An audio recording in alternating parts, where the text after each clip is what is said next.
Hey everyone, in this quick tutorial, I'll show you step by step how to create a playlist on Spotify and add songs to it. If you find this helpful, please like and subscribe to the channel. Let's get started. First, open the Spotify app on your phone.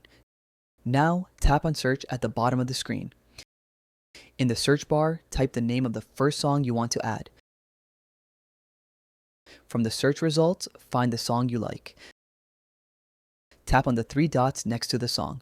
From the menu, tap on Add to Playlist. Now tap on Create Playlist.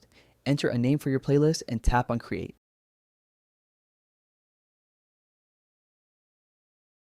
Now, to add another song, go back to the Search tab again. Search for the next song you want to add to the playlist. Tap on the three dots next to that song. From the menu, tap on Add to Playlist. Select the playlist you just created. The song will be added to your playlist. Now you have successfully created a playlist and added multiple songs on Spotify. Thanks for watching.